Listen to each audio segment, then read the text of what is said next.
The following is transcribed. Welcome to Bat-Supe, the never-nutritious, definitely delicious podcast dedicated to the old-time radio adventures of Superman and the dynamic duo. Buckle your utility belts for lots of quick thinking, plenty of back and forth, and deductive reasoning galore.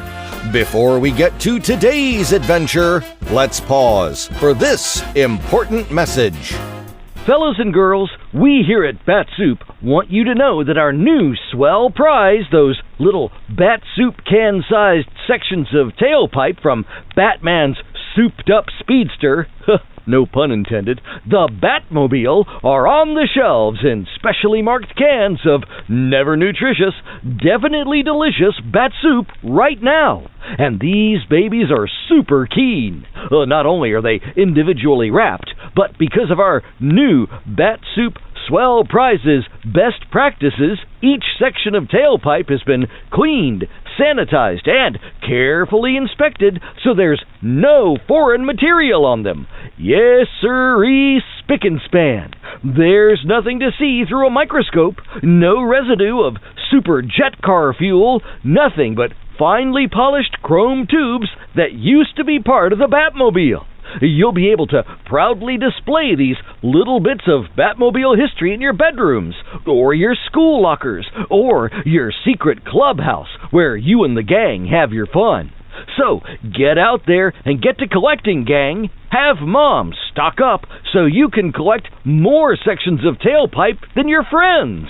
Bat-Supe, available wherever fine podcasts are sold. Never try to kid a kidder.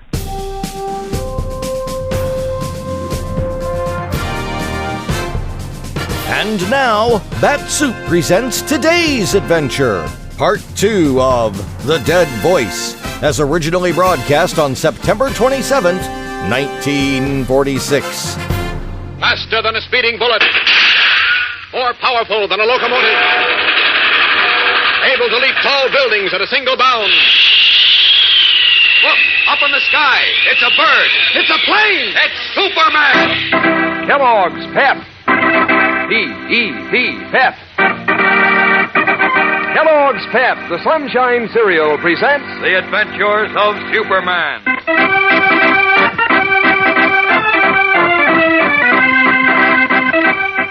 Today, Superman and Batman, still baffled by mysterious notes and telephone calls from a man who has been authoritatively pronounced dead and buried, discover a more immediate danger.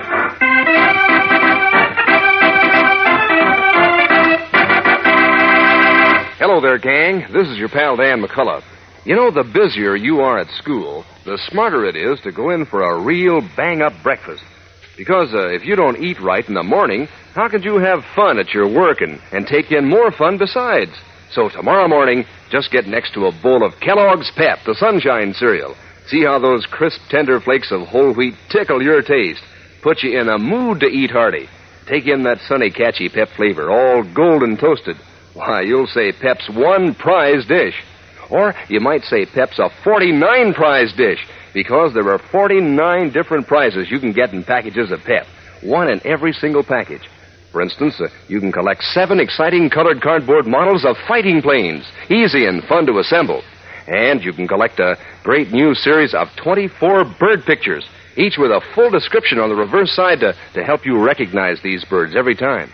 And then there are those 18 bright-colored comic buttons, each with a famous comic strip character to pin on your beanie cap or your jacket. So get busy collecting all 3 kinds of those wonderful prizes. Ask Mom to get you a package of Kellogg's Pep next time she goes shopping. Now, The Adventures of Superman. Called upon for help by his good friend Batman, the Man of Steel has found himself faced with a baffling mystery woven about a series of anonymous notes and phone calls, all threatening the life of Robin, youthful companion of Batman. The handwriting in the notes and the voice of the caller were both definitely and unmistakably identified as those of Eric Larson, a man who had been sent to prison by Batman for practicing extortion on Robin's late parents.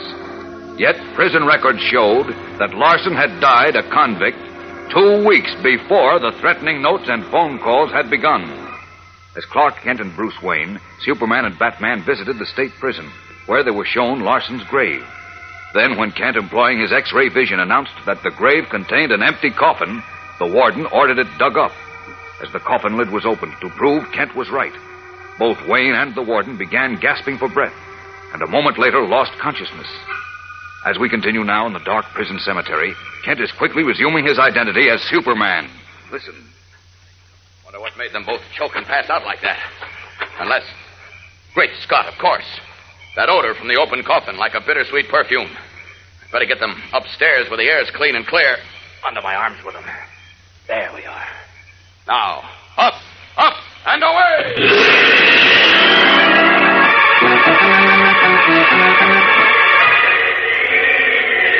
This is better. Yes, they're beginning to breathe normally now, thank heaven. Bruce is starting to come around. What happened? Easy, Bruce, easy. Superman. That's right. Everything's under control. Yes, I'm sure of that, but what happened? I'm not quite sure, except that just a minute after we opened the coffin lid, you and the warden passed out, so I brought you up here. Oh, yes, I remember now. Must have been... Hold it, Bruce, hold it. Warden's beginning to come, too, so I'd better take you down and change back to Kent. It'll save answering a lot of embarrassing questions. Sure, go ahead. Okay, here we go to the prison grounds. Down! There we are. All right, you stay here with Warden Hobbs, will you, Bruce? I'll change behind that tree. Check. Kent. Wayne. Oh, right here, Warden. What happened? We passed out, both of us. Oh, yes. Now I remember. I got dizzy. I couldn't breathe. Then out like a light. If it weren't for if it weren't for Kent, I don't know what we would have done. Kent, where's Mr. Kent? Oh. Hi, here, Warden. How do you feel? Oh, much better now, thank you, but... Here, wait a minute. Let me help you up. Thanks. You okay? I can manage all right. Good. Say, how did we get here from the cemetery? Oh, never mind that. What's more important is what hit us. It's a gas of some kind, I think. Yes. Yes. Kent said he detected a peculiar odor when we opened Larson's empty coffin. Good heavens, I almost forgot about that. Coffin is empty, isn't it? Empty as old Mother Hubbard's cupboard. Now I recall. You said that before we dug it up. Say, how did you know it, Kent? How? Yeah, that's right. How? Well, you see, Why, that's easy, Warden.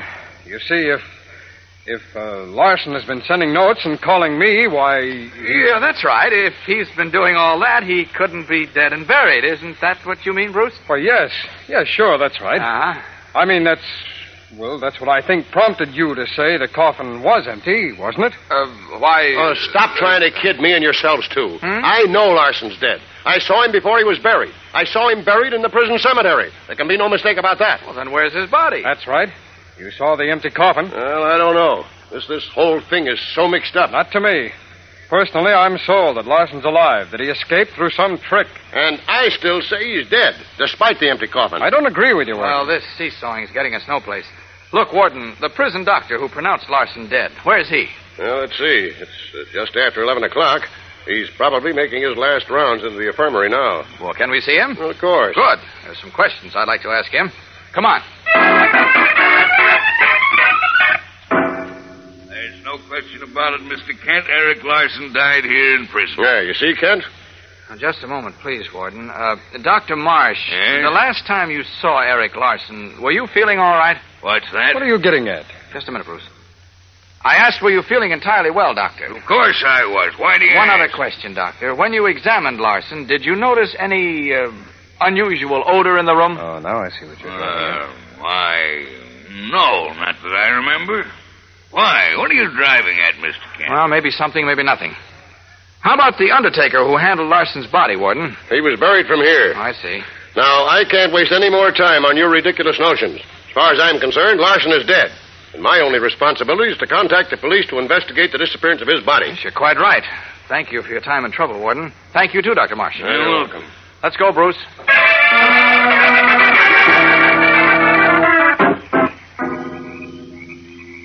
Well, that's that, Clark. Now what do we do? We've still got to determine whether Eric Larson is dead or alive. Well, he's dead, of course. He must be.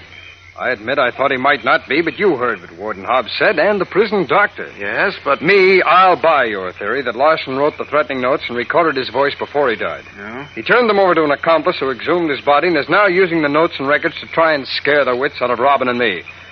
Or perhaps lead us into some trap. Well, it could be. Still think it's a good possibility, but What puzzles me now is that curious odor that came out of the coffin and knocked out you and Warden Hobbs. What is it? Who put it there? Yes, that is a puzzler. But I don't see what it has to do with whether Larson is dead or alive. Well, it just might have everything to do with it. How do you mean? Well, I'll tell you after I make another test, which ought to tell the story. I'll just strip down to my Superman costume, and we'll zip back to your house and have another listen to that record of your conversation with your mysterious caller. Okay. There we are. All set. You ready? Anytime you are. And up with you. Right. Here we go. Up and away!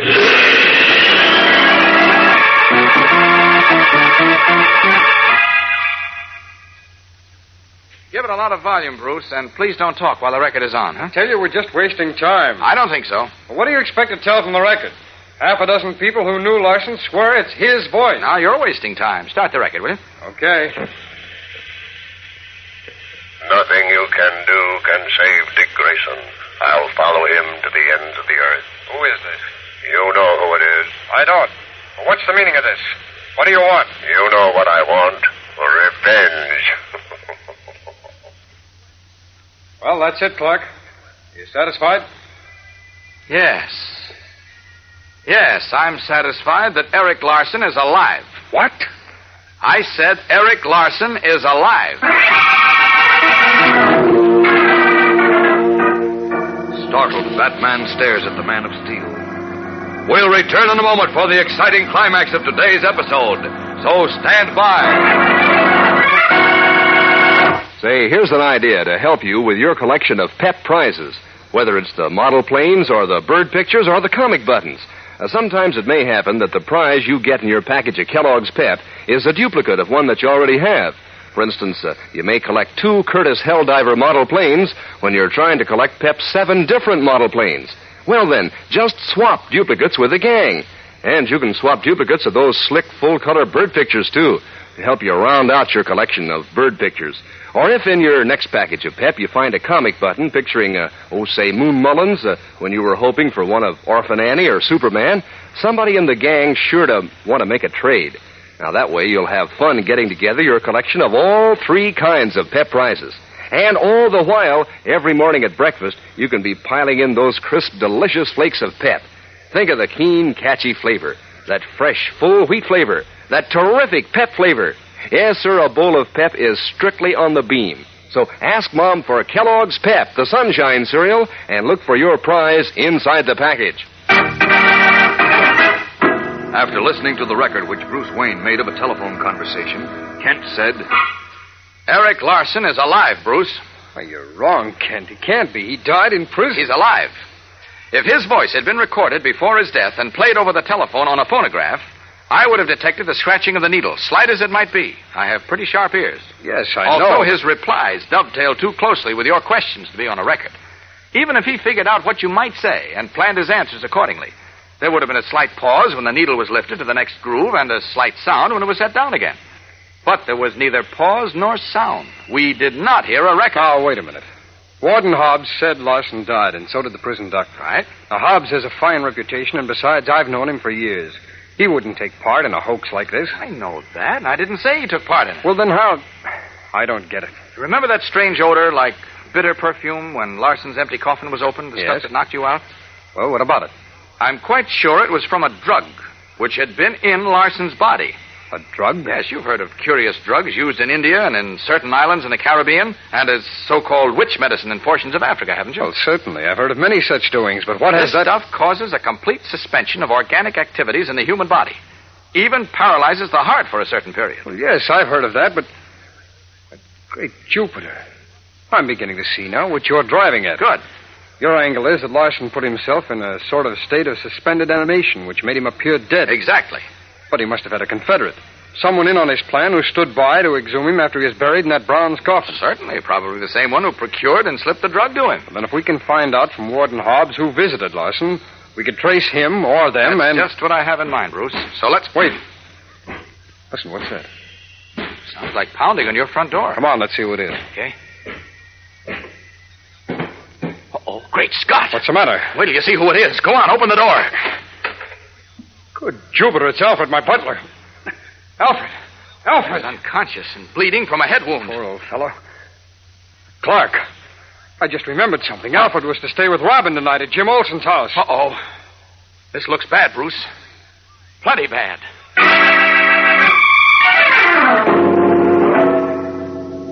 Their faces drained of color, Clark Kent and Bruce Wayne stare at each other over the unconscious form of Alfred, Batman's trusted butler.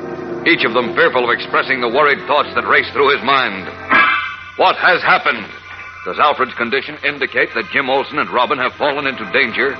Perhaps even into the hands of Eric Larson, who, according to Superman, is still very much alive? We'll know more tomorrow, gang. So don't fail to be with us again. Same time, same station. And remember, for breakfast, it's Kellogg's Pep. For excitement, the adventures of Superman.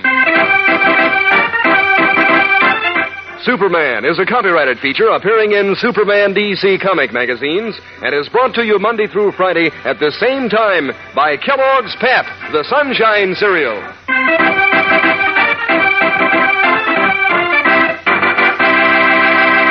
Say, gang, what makes a famous name famous? Well, Kellogg is famous as the greatest name in cereals. And one reason is Kellogg's shredded wheat. Those are the plump, tender biscuits made to fit your breakfast bowl. 15 of them in every package. Each biscuit toasted just right and full up with natural nut-sweet flavor. Mom knows Kellogg's shredded wheat is good for you, too. This is whole wheat. So remember Kellogg, gang. Ask Mom for Kellogg's shredded wheat. And be sure to be with us on Monday for the thrilling adventures of Superman. This is the Mutual Broadcasting System. That was part 2 of The Dead Voice from The Adventures of Superman. Thank you for listening. Never miss an episode of Bat-Supe by subscribing on your favorite podcatcher. Bat-Supe, a proud member of the Moonlight Audio Theater family of podcasts, is also available on YouTube and Facebook, and will soon be heard as part of the Mutual Audio Network's Saturday Story Circle. Learn more at bat-supe.podbean.com. Well, that'll wrap things up for this episode of Bat-Supe. But be sure to tune in next time when you'll hear Dick Grayson say... Look, Alfred, I'll hold his right hand and you hold his other hand. Now here is our star, Vincent Price. Ladies and gentlemen, as responsible parents, you never think of allowing your children to play with poison. And as responsible Americans, it's your duty to protect them from the dangers of the poison we call prejudice. Here in America, racial and religious hatred does exist, sustained by the political adventurers and plain crackpots who are willing to scrap the democratic way of life to attain their own ends. Prejudice in America is centered in their addled philosophy. But unless we guard ourselves and our families, it can find its way into our own lives. Then the poison would do its work, undermining America's unity, sabotaging our prestige abroad, and wrecking our ideal of individual freedom. In your family life, you can effectively carry on a campaign against prejudice. Our youngsters grow up with a pride in their country. Teach them that part of that pride is our tradition of accepting or rejecting people on their individual worth, not on the basis of race or religion or color. Remember, freedom and prejudice can't exist side by side. If you choose freedom, fight prejudice.